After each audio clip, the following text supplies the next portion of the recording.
हाय friends, मैं हूं Manav. Welcome to movie showy. करते हैं आपस में पॉजिटिव सा थका हुआ सा प्रणाम नमस्कार।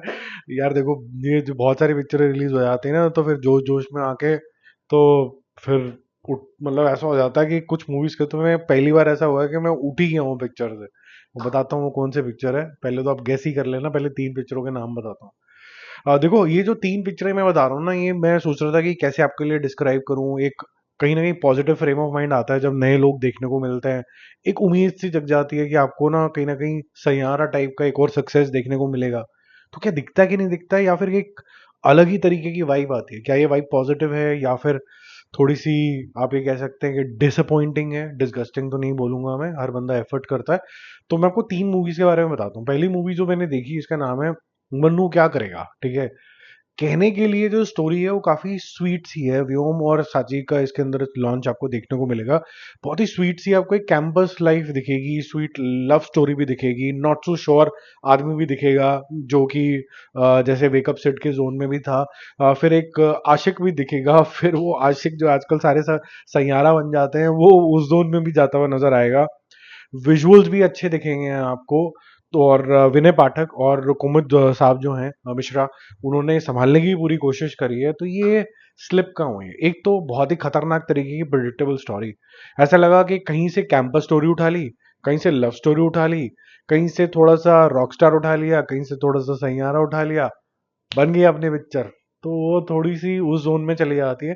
एक ऑनेस्ट अटेम्प्ट आपको जरूर दिखता है, लेकिन कुछ नया नहीं दिखता है। तो जो वाइब आती है आपको इसको देखते टाइम, वो थोड़ी सी देखी भाली सी आती है। देखा देखा वाइब इसका अगर मैं इसको डिस्क्राइब करूं तो देखा देखा वाइब इसको देख के आपको आता है।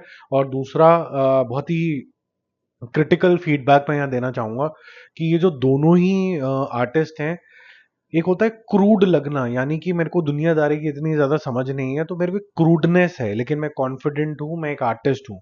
एक होता है रॉ, कि आता ही कख नहीं। तो ये उस जोन के अंदर आपको जाता हुआ नजर आता है। और शायद डायरेक्टर ने भी कुछ इसी तरीके का एफर्ट यहाँ पर दिखाया है, क्योंकि जिस तरीके की कोरियोग्राफी है और जिस तरीके के डायरेक्टर ने कमांड करने की कोशिश करी है स्क्रीन प्ले को, एडिटिंग को, ऐसा लगता है कि बहुत ही रॉ तरीके की चीज आप देख रहे हो। इससे ज्यादा फिनिश्ड प्रोडक्ट आपको आजकल ओटीटी पे देखने को मिलता है। तो बड़ी सिनेमा पे जब आप जाते हो, बड़े स्क्रीन पे जाते हो, बड़े पैसे देते हो, और इतने पैसे तो दे देते हो कि आपका पूरा साल भर का ओटीटी का खर्चा निकल आता है उसके अंदर। महीने का तो निकल गया आता है अगर कोई बड़ा ओटीटी है, जैसे नेटफ्लिक्स वगैरह। तो वो पैसे देते हो तो वो वसूलते नहीं है, वो आपको ऐसा लगता है कि ये थोड़ी चीटिंग हो गई है यहाँ पर। ठीक है। अब हम चलते हैं दूसरी पिक्चर के ऊपर। और आपको गेस करना है कि इन तीनों पिक्चरों में से मैं किस पिक्चर में से ऑलमोस्ट उठ ही गया कि भाई ये तो बर्दाश्त के बाहर हो रही है। एक चतुर नार। ठीक है। इसके अंदर दिव्या खोसला है। ऑब्वियसली आपको पता है कि उनको पिक्चरें क्यों मिलती हैं। और वो एक स्लम एरिया से आते हैं, और एक मजबूरी भी दिखाई गई है कि भाई उनको अपने मदर इन लॉ के साथ रहना पड़ रहा है, बच्चा पालना है, जिसकी वजह से वो स्ट्रीट स्मार्ट है, अपनी बातों में लोगों को लगा देती है। अपने जो ओनर है घर का, स्लम का जो भी छोटा सा घर है, उसके अंदर भी फ्री में रह लेती है। कुछ ना कुछ कहानी बाज है। एक दिन इसकी किस्मत चमक जाती है कि नील नीतिश मुकेश का फोन इसके पास पहुंच जाता है, जो कि एक पावर ब्रोकर है। पावर ब्रोकर मतलब लॉट ऑफ सीक्रेट्स, और पावरफुल लोग के सीक्रेट्स।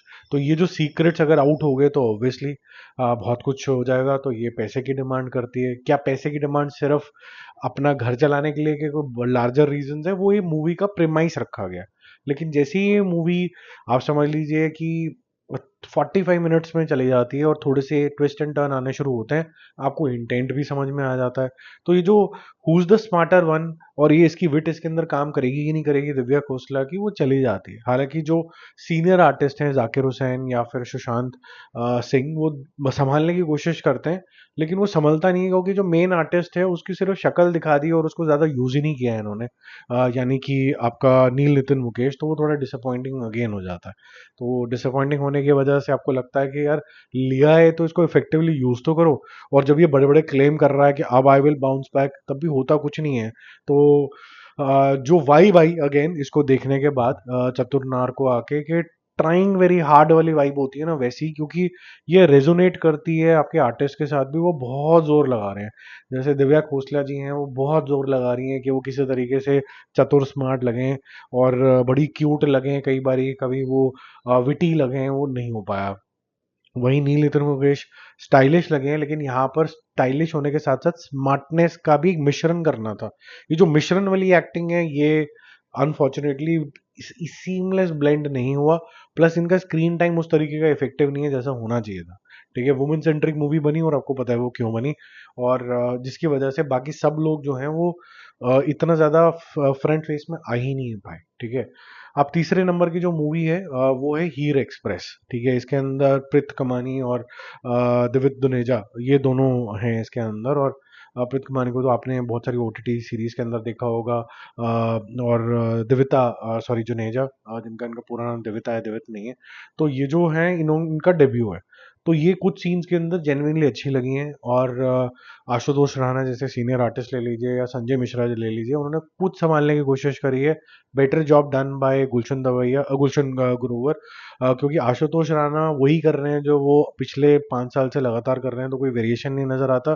संजय मिश्रा आपको इस पिक्चर में इरिटेट करेंगे कि यार कुछ तो अलग कर लो, थोड़ा विग पे ध्यान दे यार, कैसे विग विग लग रहा है, मतलब ठीक है, ऐसे मत करो। तो हीर की कहानी है इसके अंदर। हीर की कहानी इस तरीके की है कि वो पंजाब में एक रेस्टोरेंट चला रही है। क्यों चला रही है, उसकी क्या बैकग्राउंड है और उसी को क्यों चलाना है, ये आपको पता चलता है।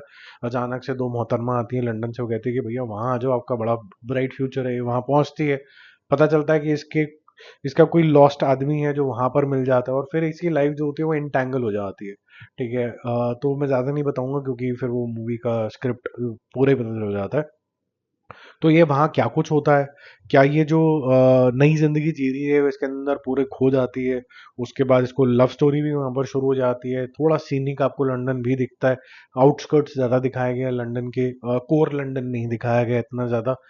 पर जहाँ स्टोरी ठीक ठाक सी चल रही होती है, फिर उसके बाद कंप्लीटली डिरेल होती है। तो जहाँ पर आपको इमोशंस फील होने हैं, एक स्ट्रॉन्ग लव और केमिस्ट्री फील होनी है, आपको थोड़ा प्रीमियम गाने सुनने का मन करे, वो कुछ सब कुछ मिस हो जाता है। और जिस तरीके की इसकी एग्जीक्यूशन रखी गई है वो बड़ी ही आपको एक टिपिकल सी वाइब देगी। इस वाइब का मैं नाम रखूंगा टीवी सीरियल वाइब। ठीक है, तो ये टीवी सीरियल वाइब देता है। अब अगर हम थोड़ा रिवाइज करें कि हमने क्या कुछ देखा, तो मन्नू क्या करेगा, देखा देखा सा वाइब। और वो उसको मैं दूंगा 1.5 स्टार आउट ऑफ 5। एक चतुरनार को मैं दूंगा trying very hard vibe, which is like 2 stars. और हीर एक्सप्रेस जो अच्छी चलते चलते बिल्कुल प्रिडिक्टेबल जोन के अंदर चली गई, TV serial vibe, I think 1.5 star. अब आपको गेस करना है कि इसमें से कौन सी एक मूवी थी जो बिल्कुल ही बर्दाश्त के बिल्कुल बाहर हो गई, जहां पर आपको ऐसा लगा कि भाई मैं उठ के ही बाहर चला गया। ठीक है, और फिर बड़ी मुश्किल से क्योंकि रिव्यू करने होते तो वापस अंदर गया। और आज हिम्मत बिल्कुल टूट चुकी है। कोशिश करूंगा कि 12 बजे तक किसी तरीके से क्विक अंडर 5 मिनट्स वाला वीडियो ऑन बॉक्स ऑफिस बना लूं किसी तरीके से। बट लेकिन थकावट पूरी है, कोशिश करूंगा कि बन जाए। नहीं बनेगा तो फिर कल सुबह कोशिश करेंगे। ये पहला ऐसा वीडियो होगा जो काफ़ी टाइम बाद मिस हो रहा होगा, but extremely tired. Bye bye.